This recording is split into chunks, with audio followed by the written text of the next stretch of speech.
Hi friends, welcome to Cooking Sparta. இன்னைக்கு ரொம்ப சுவையான முருங்கக்காய் பொரியல் எப்படி செய்யறதுன்னு பார்க்கலாம். இந்த முருங்கக்காய் பொரியல் மசாலா எதுவும் அரைக்காம சிம்பிளான இன்கிரிடியன்ஸை வச்சு ரொம்ப ஈஸியாக செஞ்சிடலாங்க. இந்த முருங்கக்காய் பொரியல் செய்கிறது ரொம்ப ஈஸி, டேஸ்ட்டும் ரொம்ப சூப்பராக இருக்குங்க. வாங்க வீடியோக்குள்ளே போகலாம். ஃபஸ்ட்டு ஸ்டவ் ஆன் பண்ணி கடாயை அடுப்பில் வச்சு கடாய் சூடானதும் 2 டேபிள் ஸ்பூன் எண்ணெய் சேர்த்துக்கலாம். எண்ணெய் சூடானதும் 1 டீஸ்பூன் கடுகு சேர்த்துக்கலாம். கடுகு பொரிஞ்சதும் கட் பண்ணி வச்சிருக்கிற சின்ன வெங்காயத்தை ஆட் பண்ணிக்கலாம். நான் 150 கிராம் அளவு சின்ன வெங்காயத்தை ஆட் பண்ணியிருக்கேங்க. இதோட ஒரு கைப்பிடி அளவு பூண்டு சேர்த்துக்கலாம். கொஞ்சம் கருவேப்பிலை சேர்த்துக்கலாம். அடுத்து 2 வரமிளகாவை 4 கட் பண்ணி ஆட் பண்ணிக்கலாம். இது எல்லாத்தையும் சேர்த்து நல்லா வதக்கி விட்டுக்கலாம். ஆனியன் கோல்டன் ப்ரௌன் ஆகுற வரைக்கும் நல்லா வதக்கிக்கலாம்.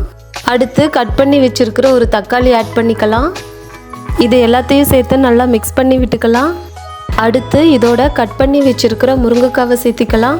நான் 3 முருங்கைக்காயை சின்ன சின்னதாக கட் பண்ணி ஆட் பண்ணியிருக்கேங்க.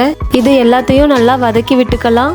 அடுத்து இதோட 1/4 டீஸ்பூன் மஞ்சத்தூள், 1 டீஸ்பூன் உப்பு, 1 ஸ்பூன் மிளகாத்தூள், 1 ஸ்பூன் சாம்பார் தூள் எல்லாத்தையும் போட்டு 2 மினிட்ஸ் நல்லா மிக்ஸ் பண்ணிக்கலாம். அப்போ தான் இந்த மசாலா முருங்கைக்காயோட நல்லா ஒட்டுங்க.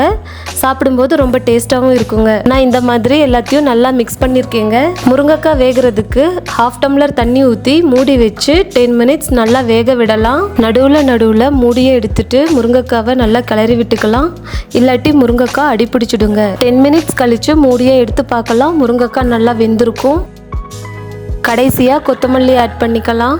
முருங்கக்காய் பொரியல் ரெடி. நீங்க செஞ்சு பார்த்துட்டு உங்க ஃபீட்பேக்கை கமெண்ட் பாக்ஸ்ல சொல்லுங்க. உங்களுக்கு இந்த வீடியோ பிடிச்சிருந்தா லைக் பண்ணுங்க, ஷேர் பண்ணுங்க, சப்ஸ்கிரைப் பண்ணுங்க. மறக்காம சைட்ல இருக்க பெல் பட்டனை கிளிக் பண்ணுங்க. தேங்க்ஸ் ஃபார் வாட்சிங்.